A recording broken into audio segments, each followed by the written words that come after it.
Mesdames et messieurs, je vous salue, chers frères et sœurs dans le Seigneur. Que la grâce de notre Seigneur soit avec vous. Je suis encore très ému d'être au milieu de vous pour que nous puissions encore partager de la parole de notre Seigneur Jésus-Christ de Nazareth. Aujourd'hui, nous voulons manger du solide. Nous voulons faire un enseignement consistant. Alléluia. Pour aider les frères. Alléluia.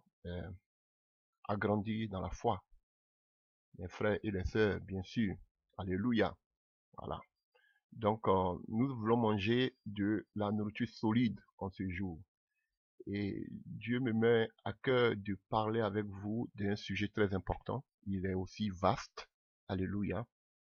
C'est de parler, mon thème a pour titre le monde spirituel et le monde naturel. Alléluia. Voilà.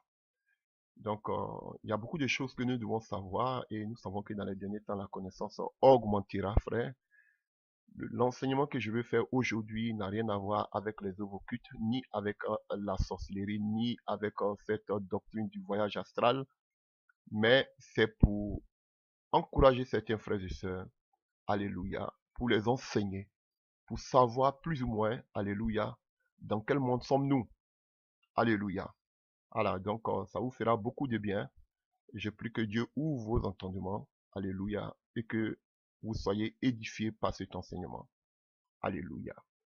Donc, avant de prendre notre passage de ce jour, je voudrais dire que quand vous prenez déjà au commencement, le premier verset de la Bible dans la Genèse, on nous dit que Dieu fit, alléluia, au commencement. Et quand vous allez prendre, alléluia, comme j'ai essayé de le dire la dernière fois, quand vous allez prendre, comment je peux dire ceci, l'alphabet hébraïque, alléluia, l'alphabet hébraïque, vous allez voir que à chaque lettre, il y avait une valeur numérique. Alléluia.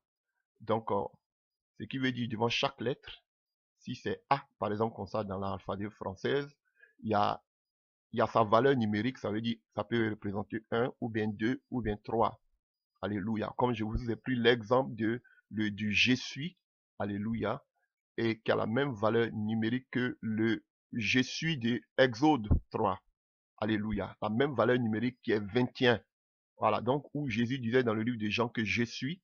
Alléluia. 21 fois. Ça représente aussi, c'est la même valeur numérique avec le je suis qui est quand Moïse demandait à Dieu quel est le nom quel nom je leur dirai, qui m'envoie. Il dit, je suis celui qui suit. Alléluia. Voilà. Donc, c'est la même valeur numérique. Donc, c'est ce que je vais vous dire. Donc, quand vous prenez au début de qu'on appelle de la Bible au commencement, alléluia, en hébreu, ça commence par la lettre et bête. Alléluia. Et que on sait que et bête a une valeur numérique 2. Alléluia. Pourquoi je le dis pour vous dire déjà que dès le début, dès la création, Dieu a créé toutes choses en double. J'espère que cela ne vous trouve pas. Alléluia. Voilà pourquoi nous avons qu'on appelle le nouveau monde, nous avons l'ancien monde, nous avons l'ancien Adam, nous avons le nouvel Adam, nous avons vous entendez parler de la nouvelle Jérusalem, parce qu'il y a la Jérusalem actuelle.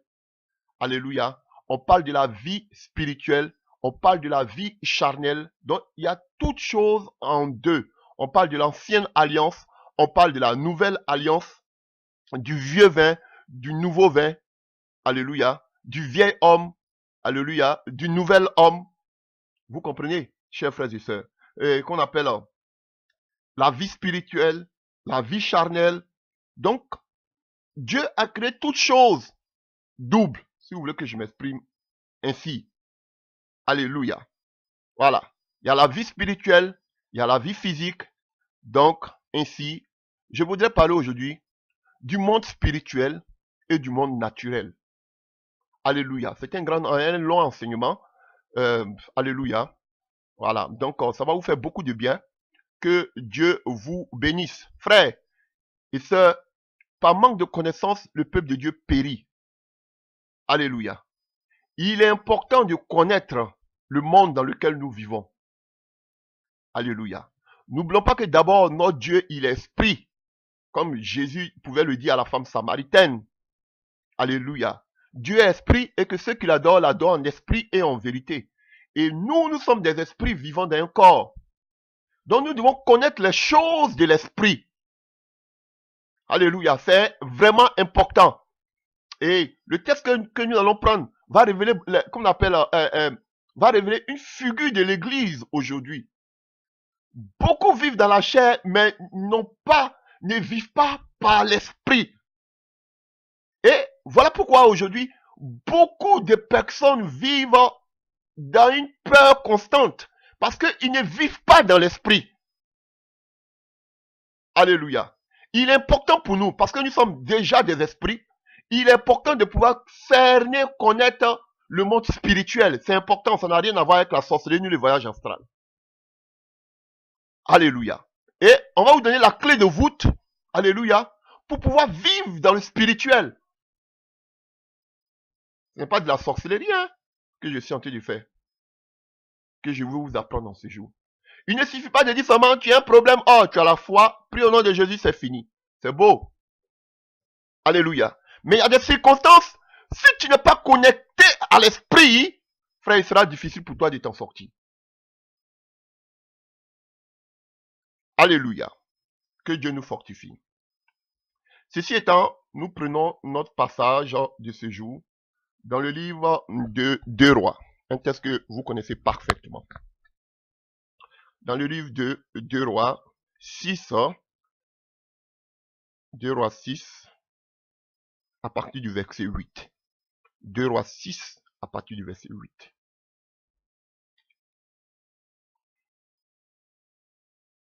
Lisons. 2 Rois 6, à partir du verset 8. Le roi de Syrie était en guerre avec Israël. Il consulta ses serviteurs et dit, mon camp sera à tel ou tel endroit. Mais l'homme de Dieu envoya dire au roi d'Israël, garde-toi de passer par cet endroit, car les Syriens y descendent. Cet homme de Dieu en question est à la personne d'Élisée. Verset 10. Alors le roi d'Israël envoya des gens vers l'endroit qu'il lui avait mentionné et signalé l'homme de Dieu, pour s'y tenir en observation. Cela n'arrivera pas seulement une ou deux fois. Le roi de Syrie eut le cœur troublé par cette affaire. Il appela ses serviteurs et leur dit, ne voulez-vous pas m'indiquer lequel de nous est pour le roi d'Israël? L'un des serviteurs répondit, personne, mon seigneur le roi. Seulement le prophète Élisée, qui est en Israël, rapporte au roi d'Israël les paroles que tu prononces même dans ta chambre à coucher. Le roi dit, allez voir où il est, et je l'enverrai prendre. On vient lui rapporter, il est à Dothan. Et il y envoya des chevaux, des chars, et une forte troupe qui arrivait de nuit et qui encerclait la ville. L'assistant de l'homme de Dieu, d'autres font allusion à Géasi, peut-être que c'était un autre, alléluia. L'assistant de l'homme de Dieu se leva de bonne heure et sortit. Et voici qu'une troupe entourait la ville avec des chevaux et des chars. Le jeune serviteur dit à l'homme de Dieu, ah mon Seigneur, comment ferons-nous? Il répondit, n'aie pas peur, car ceux qui sont avec nous sont plus nombreux que ceux qui sont avec eux. Élisée pria en disant, Éternel, ouvre ses yeux, je t'en prie, pour qu'il voie. L'Éternel ouvrit les yeux du jeune serviteur qui vit ceci, la montagne pleine de chevaux et de chars de feu autour d'Élisée. Alléluia. Les Syriens descendirent vers Élisée, alors il pria l'Éternel en disant, frappe d'aveuglement cette troupe, je t'en prie, et l'Éternel les frappa d'aveuglement selon la parole d'Élisée. Chers frères et sœurs, voici le passage que nous allons déguster maintenant. C'est une histoire que plus ou moins connaissent, alléluia, qui parle là d'une guerre qui était en cours entre le peuple de Syrie et le peuple d'Israël. Alléluia. Voilà. Et on nous dit que chaque fois que le roi d'Israël, de Syrie, voulait contre-attaquer le peuple d'Israël, il voyait que tous ses plans tombaient à l'eau. Il était déjà démasqué dans sa stratégie, alléluia, militaire. Alors, il appelle ses serviteurs pour dire, mais est-ce qu'il y a une, qu'on appelle une taupe au milieu de nous? Est-ce qu'il y a un espion au milieu de nous? Comment ça se fait que les Israélites sont au courant de tout ce que nous manigansons? Et un de ses serviteurs dit au roi, non, c'est pas parce qu'il y a une taupe au milieu de nous, ou un espion, alléluia, ou un traître, si vous voulez, mais c'est parce qu'il y a un prophète en Israël, qu'on appelle Élisée, qui sait tout ce que tu dis, même dans ta chambre à coucher. Et que dit le roi? Le roi de Syrie dit, ah, si c'est comme ça, chaque fois qu'on va vouloir faire des programmes, il va toujours savoir, on va jamais pouvoir vaincre Israël. Donc, ce qui serait mieux, c'est de pouvoir attraper ce prince et ce prophète et l'amener ici. Alors, il amenait des espions pour savoir où était Élisée. Et la Bible nous dit que les serviteurs reviennent vers le roi pour dire au roi de Syrie qu'on sait où il est, il est à Dothan. Alors, que nous dit la Bible? La Bible nous dit que le roi de Syrie envoya une armée avec de nombreux chevaux et des chars pour entourer la ville où était, alléluia, Élisée. D'entrée de jeu, que veut dire d'abord Dothan? Alléluia. Donc, Dothan, on sait que cela signifie le lieu où il y a deux puits, ou bien les deux puits. Alléluia. Qui est une ville aujourd'hui appelée Tel Dotha, qui se trouve à une vingtaine de kilomètres au nord de l'ancienne ville de Samarie. Entre Gisèle et Samarie, la ville est située sur une colline, à mi-chemin entre Gisèle et Samarie. Alléluia. Et on sait que c'est dans cette même ville, alléluia, selon Genèse 37, que vous pouvez voir à partir du verset 17, on voit que c'est dans cette ville de Dothan que Joseph fut jeté dans un puits avant d'être vendu par ses frères, alléluia, à une caravane, si vous vous rappelez bien, d'Ismaélites et de Madianites, alléluia, qui passaient par là. Alléluia. Donc, cette ville de Dothan, déjà, a une histoire. On sait que c'est dans cette même ville de Dothan que là où se trouvait Élisée du moins, pardon, que, chers frères et sœurs, Joseph, l'homme juste, alléluia, qui était aussi une préfiguration du Christ, alléluia, a été vendu par ses propres frères, alléluia. Dans le puits, il était jeté dans le puits, on voulait même le tuer, alléluia, mais il était vendu, et il était jeté d'abord dans le puits, et il était vendu ensuite aux Madianites et aux Ismaélites. C'est à Dothan. Là, le puits, où il y a la source, c'est là qu'il était vendu. Et c'est en ce même lieu, Dothan, que se trouvait aussi le prophète Élisée et son serviteur. Alléluia. Et c'est en ce même lieu que l'ennemi, qui était le roi de Syrie, envoya une armée, envoyant des chars, alléluia, pour pouvoir encercler la ville des nuits. Alléluia. Synonyme des œuvres occultes, synonyme des œuvres ténébreuses, synonyme de l'armée occulte qui se lève, alléluia, contre le serviteur de Dieu. Chers frères et sœurs, donc, beaucoup vous enseignent, disant qu'une fois qu'on est chrétien, c'est fini. Tu es né de nouveau, c'est fini. Tu n'as plus de combat à faire, c'est fini. S'il y a un combat, tu dois avoir seulement la foi, tu dois avoir qu'on appelle une intimité, c'est fini. Dors tranquillement. Tu pries seulement avant de dormir. Souvent même ne prie pas parce que Jésus-Christ vit en toi. C'est fini. Alléluia. Chers frères et sœurs, on vous enseigne la religion. Alléluia. Est-ce que vous comprenez? On vous enseigne la religion. Je ne vous enseigne pas l'occultisme. Je ne vous dis pas de chercher les démons à tout bout des champs. Je ne vous enseigne pas, alléluia, à rester dans ce qu'on appelle le combat spirituel. Non. Mais si nous qui sommes des enfants de Dieu, nous sommes esprits, que nous n'arrivons pas déjà à maîtriser le spirituel, c'est qu'on a un problème. Il ne suffit pas seulement de crier le nom de Jésus-Christ parce que nous avons peur. Ah oui, chers frères et sœurs. Et je vais vous donner la clé de voûte. La clé de voûte. Et là, dans ce passage, on verra les différentes sortes de chrétiens aujourd'hui. C'est important. Ils vous enseignent la religion. Ils se sont mis eux-mêmes dans bien de tourments. Oui. Parce que quoi? Ils ne veulent pas se casser trop la tête. On vous donne ce que vous voulez savoir, vous voulez écouter. On vous adore. Surtout même ceux qui disent qu'aujourd'hui, ils prêchent. Il y a plein. Hein? Aujourd'hui, on sait. Alléluia. Mais on sait que beaucoup se sont mis, il y a beaucoup d'envoyés du diable se sont mis cette doctrine des chassés, des délivrances, des démons et consorts. Ok, ça je comprends. Mais nous-mêmes qui sommes enfants de Dieu, nous-mêmes qui disons que nous prêchons le retour à la vérité de la parole, à la vérité authentique de la parole, chers frères et sœurs, vous ne voyez pas que nous sommes en train de nous endormir?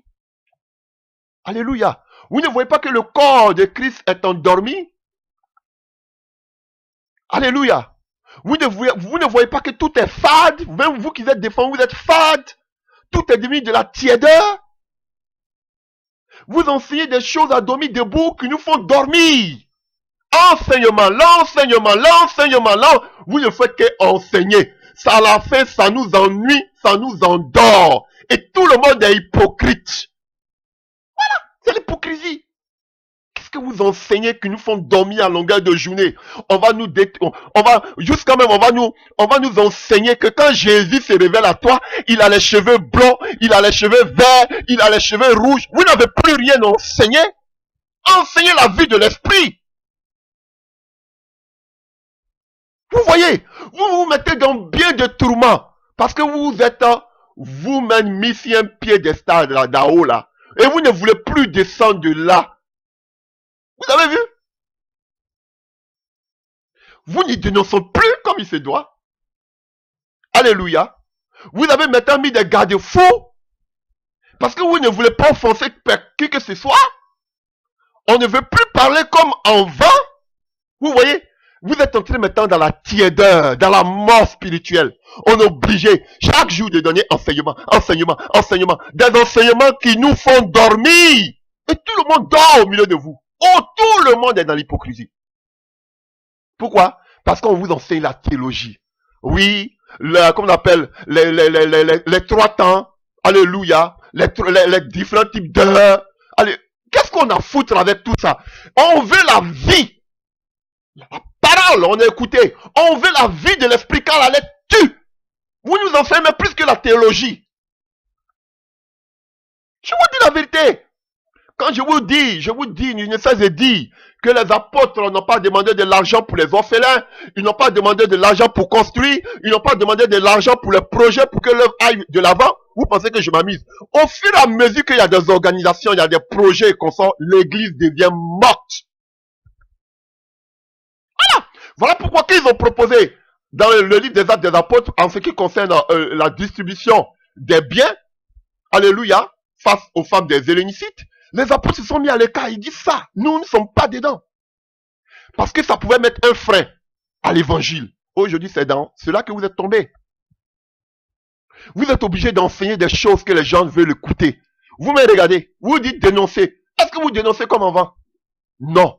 Vous allez dénoncer une fois, 2 fois, vous allez vous arrêter encore. Retournez encore à ce que vous avez vomi. C'est la nonchalance, la mort spirituelle. Nous, on vous regarde de loin. On dit, mais qu'est-ce qui se passe? Parce que tout simplement, vous avez ouvert la boîte du Pandore. Ah, je vous le dis. Vous avez des projets, comme vous-même vous le dites. On donne 10 000 euros par mois. Alléluia. Vous avez tellement de projets ouverts du moins, pardon, qu'aujourd'hui, vous êtes obligé de financer ces projets. Alléluia. Et la plupart de ces personnes, alléluia, qui vous financent, vos auditeurs, la plupart de ceux qui vous aident financièrement, Je n'ose pas croire que ce sont ces pauvres Africains qui sont venus se débrouiller en Europe. La plupart de ceux qui vous financent, ce sont la plupart de ces frères et de ces sœurs, peut-être nés en Europe, qui sont venus peut-être dès leur enfance en Europe, ou bien les Européens de souche. Alors que nous savons que, généralement, l'Europe a un problème avec la vie de l'esprit. Donc, vous êtes obligé de mettre de l'eau dans votre vin. Un message qui passe sur tout le monde. Un message qui n'offense pas. Un message qui ne blesse pas. Si on parle trop de la vie de l'esprit, on va me traiter, me taxer de pentecôtiste ou bien d'occultiste. Regardez vous-même si ce que je dis c'est faux. Et vous êtes en train de mourir petit à petit. L'organisation. Vous avez tellement de projets que vous êtes obligé de financer ce projet. Vous avez tellement, vous devez payer le courant, vous devez payer le téléphone, il y a tellement de choses que vous devez faire avec de l'argent qu'aujourd'hui vous êtes obligé de mettre de l'eau dans votre vin. Parce que si vous appuyez sur l'accélérateur, vous risquez de perdre beaucoup de personnes. Vous voyez? Vous êtes mis dans bien de tourments vous-même.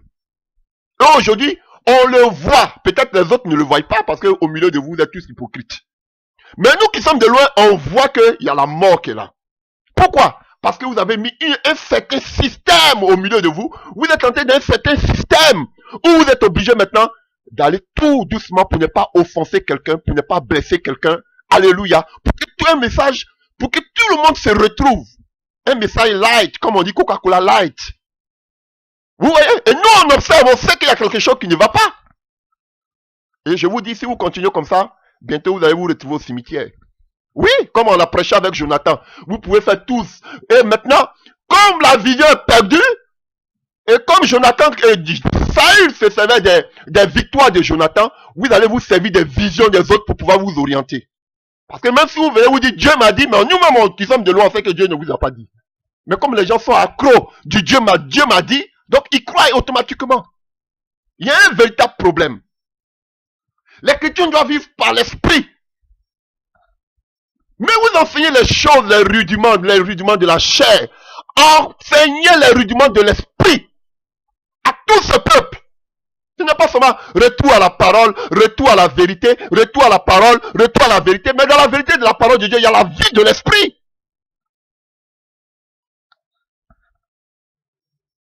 Alléluia. Si aujourd'hui il y a le péché, les gens cachent. C'est parce qu'il n'y a pas une vie de l'esprit. Parce que l'esprit de Dieu convainc effectivement. Moi, mais quand je péchais, le Saint-Esprit me dit que tu as péché. Alléluia. Et aujourd'hui, quand vous prenez les actes des apôtres, quand Ananias et Saphira ont vendu, ils ont caché. C'est l'esprit qui a révélé à Pierre qu'ils avaient caché, ils avaient péché. Et Pierre a dit, ce n'est pas à moi que vous mentez, c'est à l'esprit de Dieu que vous mentez. Et la Bible dit qu'ils étaient frappés. Automatiquement, la crainte s'est emparée du peuple. Mais il n'y a même pas la vie de l'esprit au milieu de vous. Vous pouvez parler, oui, on peut voir ce que vous appelez les gens, on peut voir ce que peut-être Dieu fait avec vous. Mais il n'y a pas la vie de l'esprit. Voilà pourquoi les gens peuvent se permettre, ils sont las, ils sont fatigués d'écouter toujours la même mélodie. Et vous dites, c'est parce qu'on a parlé jusqu'à maintenant là, vous êtes devenus insensibles que vous pouvez pécher. C'est pas parce qu'ils sont insensibles, c'est parce qu'il n'y a pas la vie de l'esprit en eux.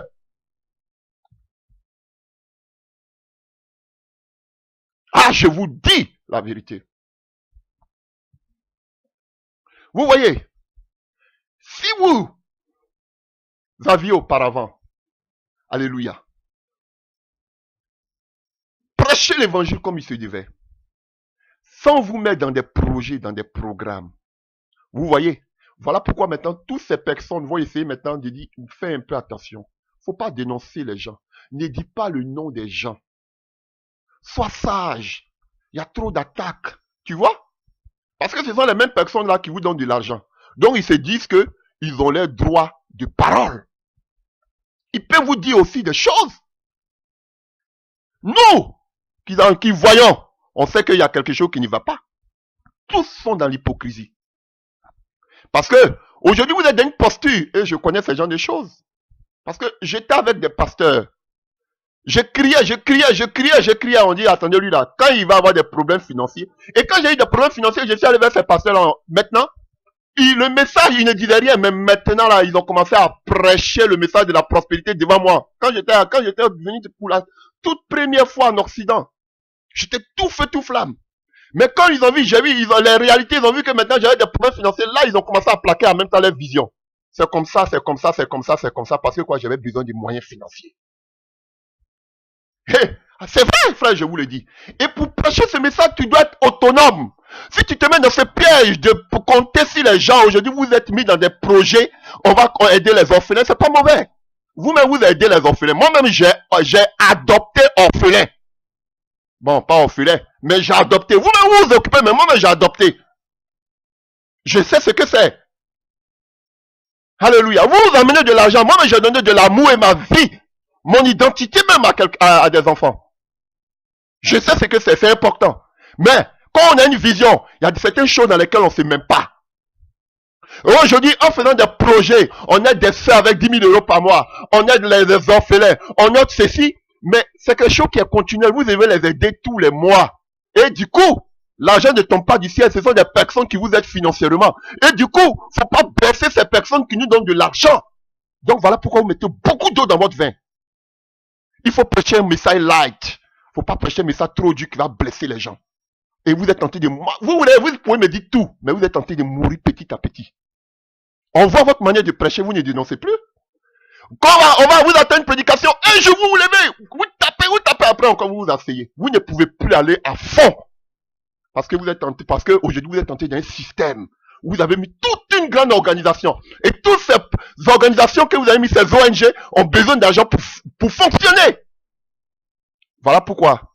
Travaillez de façon autonome. Débarrassez-vous de tous ces projets-là pour que vous puissiez mieux. Sinon, le message, vous n'allez plus jamais le prêcher. À moins que vous êtes déjà, mais vous êtes tous hypocrites. Vous n'avez plus pouvoir le prêcher. Parce que vous avez besoin d'argent au fur et à mesure. Les besoins vont augmenter. Et au fur et à mesure, vous avez plus besoin d'argent. Et là, ceux qui vous donnent l'argent, vous devez aussi répondre, alléluia, à leurs exigences. Et c'est comme ça que vous ne savez même pas. Vous mettez aujourd'hui, comme on appelle, aujourd'hui, laisse-moi parler d'abord avant qu'on rentre dans le message. Alléluia. Vous ne savez même pas quels sont ceux. Aujourd'hui, vous mettez sur vos Facebook ou bien sur votre télévision les dons. Mais dites-moi, bande d'hypocrites, qui vous envoie cet argent? Vous ne savez même pas quels sont ceux qui vous envoient cet argent. Lui, on nous envoie des argents, des frères font des dons. Mais ces frères qui sont vraiment nés de nouveau, vous ne savez même pas. Parce que quelqu'un peut amener de l'argent sur votre compte. Vous ne connaissez pas sa vie. Peut-être ce sont des homosexuels qui vous envoient de l'argent. Peut-être ce sont des Illuminati qui vous envoient de l'argent. Peut-être même ce sont des francs-maçons qui vous envoient de l'argent. Peut-être ce sont des occultistes qui vous envoient de l'argent. Et vous dites que Dieu nous bénit. Mais qui vous envoie cet argent sur les comptes? Vous ne les connaissez pas tous. Et là, vous n'en parlez pas. Quand on parle comme ça, ce qui vous arrange, vous prenez, vous prêchez ça. Ce qui ne vous arrange pas, vous laissez. Bande d'hypocrites. Vous voyez, vous êtes mis vous-même dans bien de tourments. Et les disciples ont vu les pièges venir. Le piège venir, ils ont dit non. Choisissez vous-même des gens et occupez-vous des choses, des projets, des orphelins et comme ça. On nous a jamais dit que Paul s'est occupé. La seule chose que Paul faisait à Barnabas, il prenait les biens. Quand il partait à Jérusalem, il déposait et puis il continuait la mission. Mais vous, vous êtes mis aujourd'hui dans un système comme un gourou. Même si vous faites semblant, mais vous gérez tout. Vous regardez tout. Puisque vous-même vous dites que non, on a des projets qui donnent 10 000 euros par mois. Et petit à petit, vous avez des fournisseurs. Les fournisseurs aussi, il faut les satisfaire. Il faut donner un message qui passe sur les vies, tranquille, sans les blesser, sans les frustrer.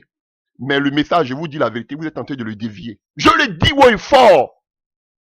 Pourquoi? Parce que vous avez besoin d'argent pour ces projets. Voilà pourquoi vous êtes farouche lorsqu'on parle de l'argent. Parce que vous savez que vous avez besoin. Qui vous a envoyé de se mettre dans tous ces projets? L'argent était tellement trop. Vous avez des problèmes avec vos collègues. Donc aujourd'hui, qu'est-ce que vous êtes obligé de faire? Vous êtes obligé de vilipender cet argent pour montrer que vous fassiez quelque chose avec cet argent. Vous avez vu? Alléluia. Amenez-les dans l'esprit. Amenez-les à vivre une vie de l'esprit. Vous parlez de moins en moins sur la vie de l'esprit, sur la puissance de Dieu. Frère, moi je vous dis, même si on dit on est dans le même message, mettons-nous ensemble, je ne me mettrai jamais ensemble avec vous. Parce que je sais que vous êtes des hypocrites.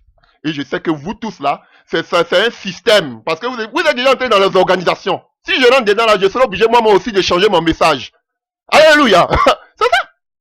Parce que demain, quand tu auras besoin de quelqu'un pour payer ta maison, tu es obligé de mettre de l'eau dans ton vin. Et c'est là que vous êtes arrivé. Dieu vous a donné ce message.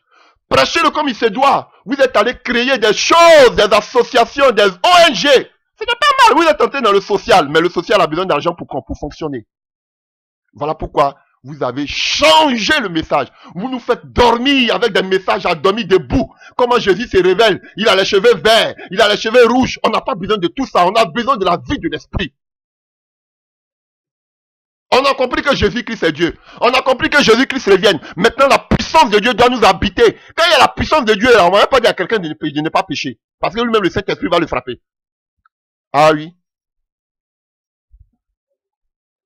Voilà pourquoi vous êtes tentés de crier. Vous criez, mais ils n'ont pas la vie de l'esprit en eux. Donc, ils s'en foutent. Tout le monde est dans l'hypocrisie. Vous savez beaucoup de choses, vous ne pouvez pas les dénoncer. Parce que vous-même, ça, c'est que vous avez dit, nous, on se sanctifie. Maintenant, aujourd'hui, là, vous avez vu qu'il y a beaucoup de défaillances.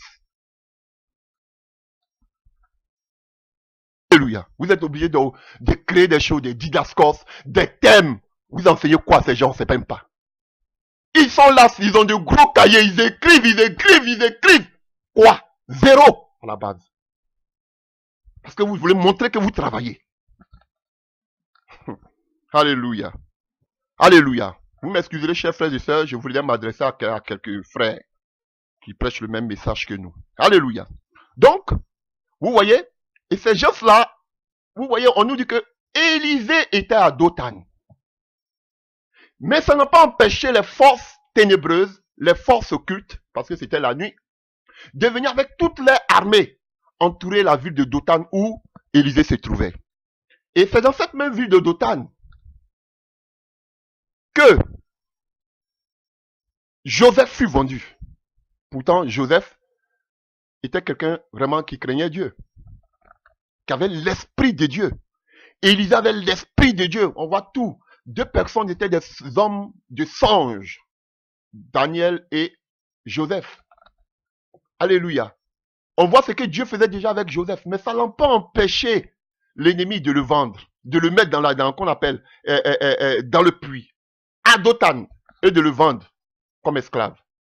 Et Élisée était un homme qui avait l'esprit de Dieu, mais ça n'a pas empêché le diable, alléluia, de entourer, encercler le lieu où il était de nuit, chers frères et sœurs. Donc si on vous dit que le fait que vous êtes chrétien, vous ne pouvez pas avoir de combat, c'est archi faux. C'est vrai que quand les combats arrivent, quand il y a des situations difficiles dans nos vies, on doit savoir la source.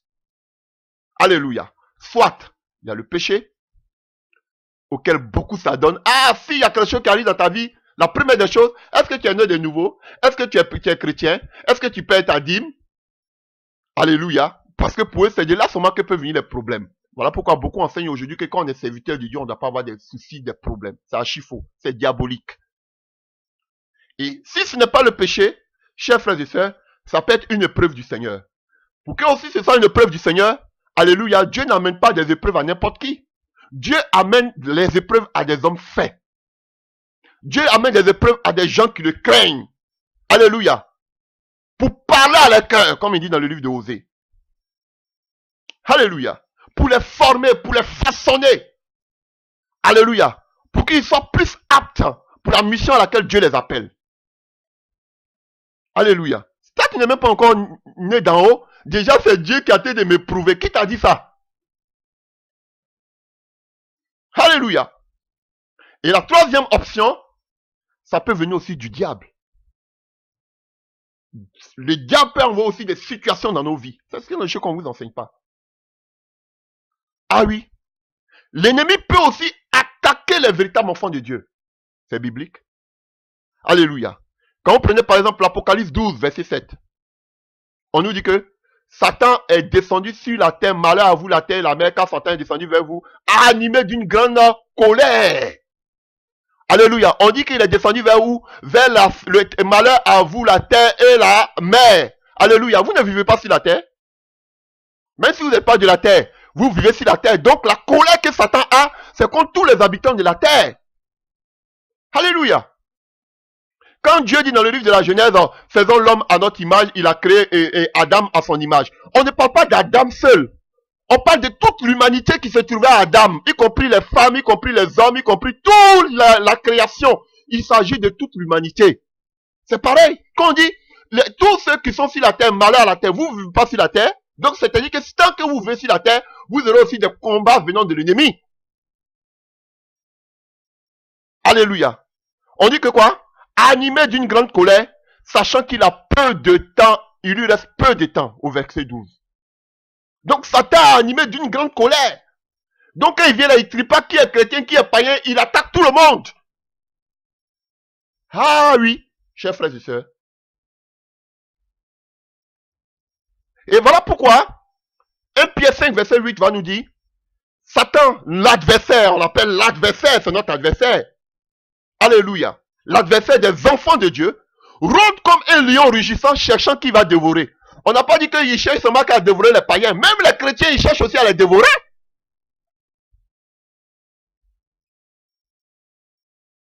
Alléluia. Et le chrétien, qu'est-ce qu'il fait?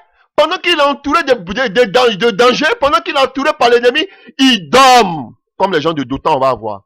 Parce qu'on leur donne des enseignements pour leur dire que non, de la religion, quand tu es chrétien, tout est fait.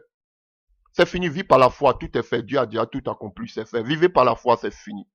Et du coup, il ne se consacre plus dans la prière. Il ne se consacre plus, alléluia, dans l'intimité. Il ne marche plus par l'esprit. Parce qu'on leur enseigne que tout est déjà fait. Vous êtes chrétien, c'est fait. C'est fait, c'est fait, c'est fini, c'est fait, c'est fini. Pendant que l'ennemi est en train de gagner du terrain. Mais ils s'en foutent. C'est ça que je l'ai dit toujours là. Je suis pas contre les œuvres contre les gens qui font les œuvres occultes. Mais quand ils s'en vont, vous voyez de la publicité. Vous voyez combien de personnes qui avaient la sorcellerie se sont données. Allez, vous les sorciers qui voulez lancer la sorcellerie, venez, venez, venez. Et on a fini, on laisse. Dites-moi, maintenant comme ils ont l'habitude de faire, tous ces sorciers que vous avez délivrés là, ils n'ont qu'à venir rendre témoignage pour tous ces sorciers là, pour qu'ils viennent dire qu'ils ont abandonné la sorcellerie. Parce qu'il ne suffit pas seulement de venir dire que oui, qui va abandonner la sorcellerie? Oh oui, venez. Et puis, il y a la caméra qui est là pour montrer que, oh, c'est facile. Ils ont abandonné la sorcellerie. Regardez, ils ont abandonné. Amenez-moi toutes ces personnes qui ont abandonné la sorcellerie, là, ces milliers de personnes, ils n'ont qu'à venir vous dire, si vous n'amenez pas les gens pour les encadrer, ils n'ont qu'à venir vous dire que, alléluia, sans encadrement, j'ai laissé la sorcellerie, c'est fini. Vous voyez? De la fiction que vous nous vendez.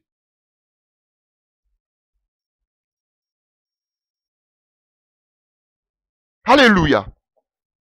Et, vous voyez, et Satan qui est un lion rugissant, comme un lion rugissant, parce qu'on a le véritable lion qui est Jésus-Christ de Nazareth, rôde pour chercher qui il va dévorer. Et pendant ce temps, on vous dit que vous avez Jésus dormir, oh, tout est fait, tout est fait, tout est fait, tout est fait. Je prêche pas le combat spirituel. Mes frères, on nous dit que Élisée, qui avait l'Esprit de Dieu, qui était un prophète, était entouré de forces ténébreuses. Ah oui. Mais Élisée n'a pas tremblé. Pourquoi? Parce qu'il avait l'Esprit de Dieu. Et qui tremblait? Son serviteur. Parce que son serviteur, il était bien vrai avec le prophète, mais il n'avait pas l'Esprit de Dieu. Voici la réalité de nos églises aujourd'hui. Et le troisième constat, il y avait les gens qui étaient dans Dothan qui dormaient. Eux-mêmes, ils dorment, même ils sont morts spirituellement. Pourtant, ils ont la parole, pourtant, ils sont le prophète. Alléluia. Mais ils dorment. Une parole morte. Alléluia. Et on voit que ceux qui dormaient étaient plus nombreux. Lui qui avait l'œil ouvert, c'était seulement Élisée. Tous les autres dormaient. Et c'est ça, la triste situation aujourd'hui de l'église de nos jours. On ne dit pas d'avoir, parce que je vais vous donner les détails. Alléluia. Alléluia. Alléluia. Frère, c'est vraiment important. Et Jérémie 1, verset 19 nous dit, le diable fera la guerre. On te fera la guerre. Mais ils ne te vaincront jamais. On n'a pas dit qu'on est déjà victorieux, mais quand même, on nous fera la guerre. Donc, c'est que vous oubliez, nous sommes dans une vie où nous sommes constamment en guerre avec les forces occultes. Constamment, jusqu'à ce que nous quittons la terre. Nous sommes constamment en guerre. Mais on ne vous enseigne pas ça. Non, tout est fait. Voilà pourquoi le monde les chrétiens sont morts. Parce que quand tu sais que tu es en guerre, tu affûtes tes armes. Tu ne joues pas. Tu es toujours sur la défensive. Parce que Dieu nous a donné les armes offensives ou aussi défensives. Mais vous ne faites que vous défendre. Mais les œuvres des ténèbres, vous ne les attaquez pas. Parce qu'on dit, oh, ça ne fera rien, ça ne fera rien, ça ne fera rien, ça ne fera rien.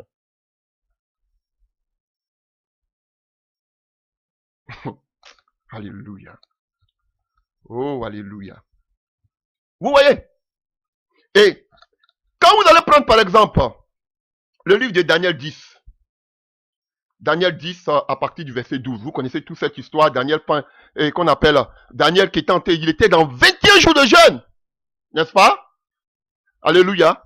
21 jours de jeûne. Et qu'est-ce qui se passe? Et si vous voulez, on peut le lire, Daniel 10 rapidement. Je ne suis même pas entré dans le message, hein. Daniel 10 à partir du verset 12. Alléluia. Et Daniel 10 à partir du verset 12. Daniel, homme bien aimé de Dieu, sois attentif aux paroles que j'adresse.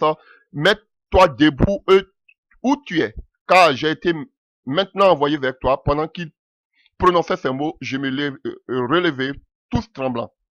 Il poursuivit. Alléluia. Sois sans crainte, Daniel, car dès le jour où tu as appliqué ton cœur à comprendre et à t'humilier devant ton Dieu, ta prière a été entendue et je suis venu vers toi en réponse à tes paroles.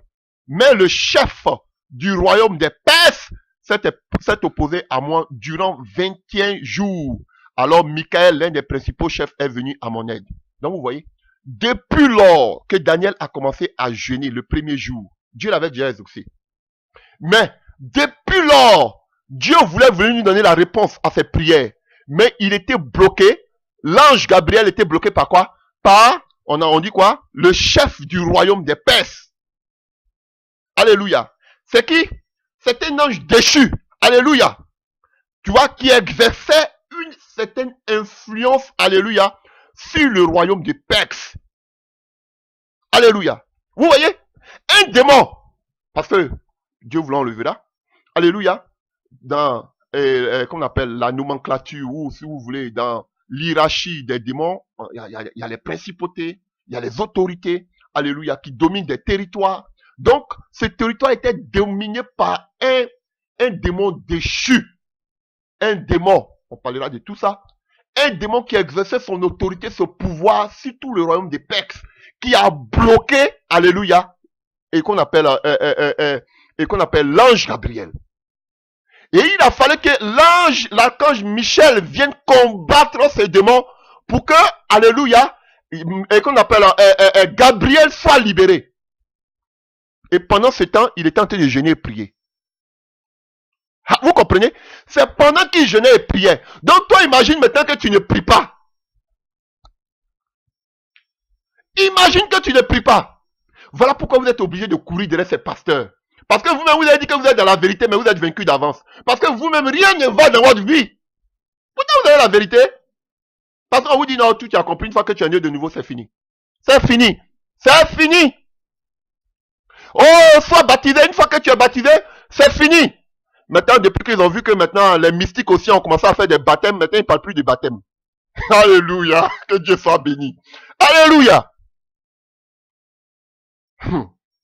Donc, il était bloqué par cette identité spirituelle, ténébreuse, par cet ange déchu qui bloquait toutes choses, alléluia, sur le royaume des Perses. Vous voyez? Pourtant, Daniel était un saint, lui-même il dit, homme bien-aimé de Dieu.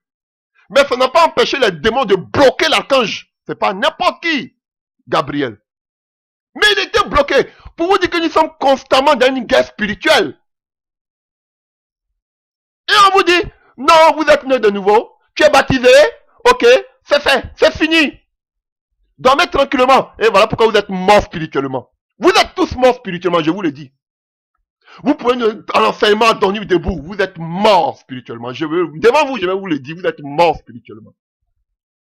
Et ils vont toujours amener des passages pour vous réconforter. Parce que quoi? À la fin, conclusion, il a besoin de votre argent. Mais vous êtes des gourous. Au lieu d'apprendre des gens comment vivre dans l'esprit, vous êtes en train de les apprendre les rudiments qu'on appelle élémentaires. Depuis combien d'années?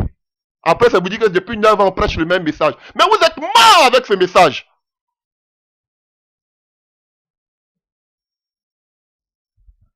Alléluia. Pareil pour Jésus qui prenait le jeûne, mais ça n'a pas empêché le diable n'est pas venu. Donc, tant que tu es encore vivant sur la terre, frère, tu es dans un combat. Et on vous dit que non, il n'y a pas de combat, tout est déjà fait depuis la croix, on dort. Dormons, c'est fait, c'est fini. Plusieurs fois dans le livre des Actes des Apôtres, Souvent, l'Esprit de Dieu empêchait Paul de partir. Mais Paul même le dit souvent. Je voulais venir vous voir, mais l'Esprit, qu'on appelle, le diable m'en a empêché. Donc, le diable peut empêcher aussi des chrétiens.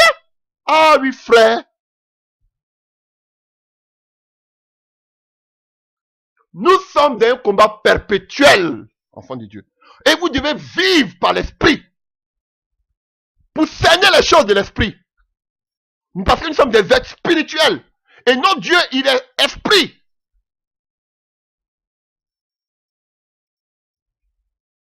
Alléluia. Élisée était à Dothan, bien vrai qu'il était enfant de Dieu, mais il était entouré par des forces ténébreuses. Maintenant, là où il y a la consolation, quand tu es enfant de Dieu, que vraiment tu as vraiment l'esprit de Dieu, tu vis par l'esprit, que l'esprit de Dieu est là, frère, tu n'as plus peur, tu es serein. Voici la différence. S'ils disent qu'ils veulent vous enseigner ça, ok, je comprends. Vous devez être serein, mais combien d'entre eux vivent par l'esprit, ont l'esprit de Dieu? Vous allez me dire, tout le monde a l'action, tout le monde a l'esprit. Ça, c'est la théorie. Mais ce sont les mêmes là qui courent devant vous. Prie pour moi. Dans le secret, prie pour moi. Prie pour moi. Pardon, viens prier chez moi à la maison. Alléluia. Ce sont les mêmes. C'est bien bon en théorie, de façon théorique, de dire, ils ont l'action, ils ont l'esprit, mais on voit comment ils se comportent. Ça ne reflète pas des gens qui ont l'esprit. Parce que quand les petits démons, les fatigues là, ils pètent les plombs. Alléluia. Chers frères et sœurs. Laissez-moi parler. Ici, je ne vous parle pas de la sorcellerie. Alléluia. Je ne vous dis pas aussi de raffoler après les visions. Alléluia. Mais si tu peux désirer avoir ces visions, c'est une bonne chose aussi. Sinon, je ne vous demande pas de courir après les visions. Mais il faut vivre par l'esprit. Quand tu ouvres par l'esprit, tu es disposé. Dieu peut te montrer. Parce que tu es en contact avec lui, tu es dans l'intimité. L'esprit de Dieu te dirige dans toutes les situations. Est-ce qu'on peut dire le nom de Jésus? Oui, il faut invoquer le nom de Jésus. Mais il faut savoir, il y a des situations où tu ne sais... Je vais vous expliquer beaucoup d'exemples. Où tu ne sais même pas. C'est si tu vois l'adversaire venir même que tu peux dire au nom de Jésus-Christ de Nazareth. Et puis beaucoup même disent au nom de Jésus-Christ parce qu'ils ont peur. Parce qu'ils n'ont aucune intimité en eux. Ils pensent que c'est si il dit au nom de Jésus-Christ qu'ils seraient délivrés. Non, il faut vivre la parole. Alléluia. Et que l'Esprit de Dieu soit véritablement en toi. Alléluia. Donc, je ne vous dis pas de raffoler, comme je le disais tantôt, après les visions. Alléluia. Ou bien les visions nocturnes, ou les songes, c'est Dieu qui les donne. Mais, on voit dans la Bible que tous ont eu des visions. Commençant par Abraham, Moïse, et Isaac, Jacob, Moïse, les prophètes, comment on appelle, les juges. Beaucoup avaient des visions. Daniel, on n'en parle pas. Ézéchiel, alléluia, et Jérémie, Ésaïe, tous avaient des visions. Et quand il y a des situations, ce sont des gens qui sont sereins. Parce qu'ils maîtrisent le spirituel. Mais je vous dis pas, c'est pas seulement la vision qui faisait qu'ils maîtrisaient. C'est l'Esprit de Dieu. On va voir que la clé de vous tout à l'heure. Je vais enseigner. Je ne vous dis pas de chercher à voir quel démon qui te dit. Oh, c'est quel démon? Non, c'est pas ce que je suis en train de dire. Non, non, non, non. Faut pas vous aller changer le message que je suis en train de dire. Alléluia. On a vu Pierre. On a vu et Paul qui dit que Dieu m'a averti. Alléluia. Ils étaient dirigés par l'Esprit de Dieu. On va parler comme ça, ils vont parler de ça. Une fois après, c'est fini, ils vont revenir encore à leur message traditionnel pour endormir les gens. Mais on a la parole, on a la vérité. Alléluia. Si vous voyez que je suis toujours sur votre tête, c'est vous qui dites que vous avez la vérité. Vous dites que vous prêchez ce message. Donc quand il y a des failles que je vois, moi aussi j'ai des défaillances, je frappe. Alléluia. Et c'est une plaie qui a besoin d'être cicatrisée. Parce que vous êtes tenté d'aller de mal en pire. Même si vous allez répondre pour dire que tout va bien. Alléluia. Donc, ils ont eu aussi des visions. Mais ce n'est pas ce que je suis en train de dire. Je veux dire que vous devez être conscient qu'il y a un monde spirituel qui est tout autour de nous, qui est très important. On doit vivre dans le spirituel. C'est très important. Alléluia. Et quand tu vis dans le spirituel, Dieu ne te cache rien. Il te révèle les choses qui t'entourent. Il te révèle tout ce que l'ennemi est en train de préparer contre toi. Tu es dans le spirituel, tu vis maintenant dans la sérénité. Tu vis dans l'assurance. Parce que tu sais que Dieu est avec toi. Alléluia. Et à Dothan, on voit 3 espèces de personnes. Alléluia. Alléluia. On voit d'abord, c'est l'église aujourd'hui. On voit d'abord Élisée du moins. Alléluia. Qui est serein parce qu'il avait quoi? Reçu l'Esprit de Dieu. Alléluia. Donc on a Élisée qui pouvait maîtriser les conditions spirituelles parce qu'il était connecté à Dieu. Et qui sont en fait l'image des serviteurs de Dieu aujourd'hui, même ceux qui disent qu'ils prêchent la vérité. Et on voit que juste à côté de Élisée, on a son serviteur, je ne sais pas si c'est Géasi, la Bible ne le dit pas. Alléluia. Qui est même à côté du serviteur de Dieu, mais qui tremble. Parce que ce que Élisée voit, lui il ne voit pas. Ça ne veut pas dire seulement que, alléluia, tu dois aller, on va voir ça tout à l'heure. On ne dit pas que tu dois aller toucher les œuvres occultes pour avoir les yeux ouverts. Non.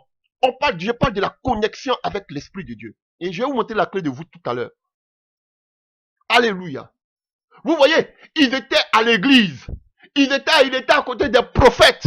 Mais il paniquait, il n'avait aucune orientation de sa vie. Et la Bible dit qu'il a eu peur. Alléluia. Mais Élisée était serein. Parce que Élisée voyait ce que le serviteur ne voyait pas. On ne vous dit pas d'aller voir tous les démons, c'est pas ce que je suis en train de dire. Mais je parle de cette intimité, cette assurance qui te donnera, alléluia, d'être victorieux dans tous tes combats. Alléluia, parce qu'on a des combats. Et la troisième nature, ce sont des personnes qui dorment. Eux-mêmes, ils sont dans la ville, ils sont dans l'église, ils n'ont aucune relation, aucun lien avec la vie de l'esprit. Des religieux qui dorment. Donc pour eux, c'est de courir derrière les prophètes qui voient peut-être de l'autre côté, de façon mystique, alléluia, pour leur parler de leurs problèmes. Sinon, eux, ils dorment. Eux, ils se viennent toujours vers Élisée pour dire, Élisée, qu'est-ce qu'on doit faire? Parce que ce sont des gens qui dorment, qui sont aveuglés spirituellement, qui sont dans la mort spirituelle. Voici la condition de l'église aujourd'hui. Les gens comme Élisée, il y en a combien? On n'en voit pas beaucoup. Et aujourd'hui, c'est qui? C'est les œuvres occultes qui prennent le dessus. Ce sont les œuvres occultes qui vont vous dire des choses sur votre vie. Mais pourtant, vous-même, vous êtes aveuglés. Tu peux aller à l'église partout. Tu peux dire que je suis peut-être dans la vérité. Mais tu es aveuglé comme Géasi. Il y a des religieux, même eux, ils sont morts spirituellement. Mais ils ont la Bible aussi. Alléluia. Voici l'état de l'église. Alléluia. Et qu'est-ce qui se passe? On nous dit, que fit, alléluia, que dit Élisée au verset 17 de 2 Rois 6? Élisée pria en disant, Éternel, ouvre ses yeux, je t'en prie, pour qu'il voie. Beaucoup aujourd'hui sont aveugles dans les églises. Beaucoup sont aveuglés. Et ici, on a quelque chose qui me frappe. On dit quoi? Au verset 17, Élisée pria en disant, Éternel, ouvre ses yeux. Frère, tu veux maîtriser les choses de l'esprit? Prie. Demande à l'Éternel. C'est là qu'on voit la différence entre ce qui vient de Dieu, parce que l'ennemi copie tout. Alléluia. Entre ce qui vient de Dieu et ce qui vient des ténèbres. Alléluia. Parce que quand vous voyez Genèse 3 à partir du verset 5, on voit que Ève aussi, qui était une image de l'église, avait les yeux ouverts. Mais ses yeux se sont ouverts à partir de quoi? À partir du diable qui lui a fait une proposition, qui lui a donné quoi? Du fruit à manger. Alors qu'ici, Élisée dit quoi? Il pria l'Éternel. Et la Bible dit que lorsque Ève a mangé le fruit, ses yeux se sont ouverts. Se sont ouverts du moins, pardon. Ses yeux se sont ouverts. Alléluia. Mais ici, il pria l'Éternel pour que Dieu ouvre les yeux de son serviteur. Voici la différence. Il y a beaucoup de faux prophètes. aujourd'hui, alléluia, qui peuvent dire qu'ils voient dans le spirituel et confort, alléluia, parce qu'ils ont mangé de ce qui vient du diable. Ils ont fait des liens, des pactes, la sorcellerie. Voilà. Tout faux prophète est un sorcier.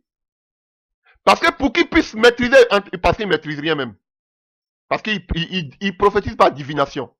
Pour qu'il puisse voir des choses dans vos vies si vous n'êtes pas chrétien, ils sont obligés de passer par des œuvres magiques. Alléluia. Pour dire des choses dans vos vies. Mais eux, c'est pas en priant qu'ils ont eu cela. C'est ils ont mangé du fruit que le diable leur a donné comme il a donné à Ève. Et eux aussi, les yeux se sont ouverts. Mais ici, lui, il n'a pas mangé de fruits. La Bible dit que Élisée a prié. Donc, ceux qui disent que Élisée, il était chez lui et puis il pouvait voir et entendre ce que le roi de Syrie disait dans sa chambre. Alléluia. C'est pas la prière. C'est un don que Dieu lui a donné. C'est pas parce qu'il allait manger, il allait faire un lien, un pacte avec le diable. Donc, ne faites pas des liens avec le diable et vous allez venir prendre un passage pour couvrir vos œuvres occultes. Frère, voici la différence. Donc, si les ténèbres, si qu'on appelle Satan peut donner aussi à Ève, il a copié sur Dieu. Donc, Dieu, en priant, alléluia, il peut te donner aussi la capacité de maîtriser le spirituel. Alléluia. Sans que tu passes par les œuvres occultes, sans que tu fasses la sorcellerie. Dieu le fait. Ne donnez pas tout au diable. Dieu le fait. On voit qu'aujourd'hui, beaucoup de sorciers se dédoublent, beaucoup de faux prophètes aujourd'hui, de faux pasteurs qui ont touché, pactisé avec le diable se dédoublent. On sait. Mais quand vous allez prendre la Bible aujourd'hui aussi, Paul nous parle de quelqu'un qui est allé au 3e ciel. Vous allez dire que c'était un sorcier. Alléluia. On voit que Ézéchiel va dire que l'esprit et une main l'a enlevé de son corps. Moi, je ne pratique pas ça. Donc, il ne faut pas vous allez dire qu'il a été dépêché de Jésus peut-être parce qu'il pratique ça. Je vous dis, mais que ce sont des réalités dans le monde spirituel de Dieu que Satan a pris copier à des fins diaboliques. Alléluia. Et la clé ici, on nous dit quoi? Il a prié. Et Élisée pria et demanda à Dieu d'ouvrir ses yeux. Seul Dieu peut ouvrir tes yeux. Il y a d'autres qui vont toucher, qui vont manger de la sorcellerie, qui s'initient aux œuvres occultes. Et les yeux s'ouvrent comme Ève. Mais nous, en tant qu'enfants de Dieu, c'est par la prière que Dieu peut ouvrir nos yeux. Fait tomber les écailles de nos yeux. Par la parole. Hein? Et aussi par son esprit qui va nous révéler les choses cachées. Alléluia. Comme il dit dans le livre de Jérémie 33. Alléluia. Invoque-moi, je te répondrai et je te montrerai les choses cachées que tu ne connais même pas. Ah oui. C'est en invoquant Christ que son esprit va nous révéler les choses cachées. C'est important. Tu fais partie de quel groupe? Du groupe d'Élisée, du groupe de Géasi ou bien du peuple qui dormait pendant la nuit? Alors que la nuit où il y a le combat, eux ils dorment. On vous dit non, c'est fini. Vous avez Jésus. Vous êtes baptisé? Tu es baptisé? Bon, ok, tu fais ton baptême aujourd'hui. C'est fini, c'est fini. Tu as Christ, c'est fini. Tu restes à la maison. Tu as Christ en toi, c'est fini. C'est fini. Alléluia. Des gens qui sont en guerre constamment, continuellement. Alléluia. Voilà pourquoi nous devons veiller et prier. La Bible n'a pas dit dormez parce que vous êtes chrétien. La Bible dit veillez et priez. Car votre ennemi, l'adversaire, rôde comme un lion rugissant, cherchant qui va dévorer. Donc, pour ne pas qu'on soit dévoré, c'est pas aux païens qu'on dit de veiller et prier, c'est aux chrétiens de veiller et de prier. Parce que notre ennemi, il rôde. Alléluia. Et que quand le lion, il est dans la savane, là, quand il se lève le matin, il dit, il a faim, il va aller manger là. Est-ce même s'il a le désir de manger une gazelle, même s'il voit une biche, il va monter sur la biche. Alléluia. Alléluia. Donc, ici, alléluia. On voit que Élisée n'a pas dit, Seigneur, il faut le faire sortir de son corps, comme beaucoup enseignent le voyage astral. Ça, c'est les œuvres occultes. Il n'a pas dit, faut qu'il mange quelque chose pour faire un pacte, pour que ses yeux s'ouvrent. Non. Il a prié. Alléluia. Frère, tu ne dois pas marcher dans l'ignorance. L'ignorance tue. L'ignorance est le premier ennemi des chrétiens. Alléluia. Beaucoup vont dire comme Géasi. Moi je prie, moi j'écoute la parole que Élisée dit, ça me suffit. J'ai pris seulement au nom de Jésus pour dormir. Ça va, ça me suffit. Et puis j'écoute les prédications, ça me suffit. Frère, sœur, tu dois marcher par l'Esprit de Dieu. Tu dois être rempli de la puissance de Dieu. Très important.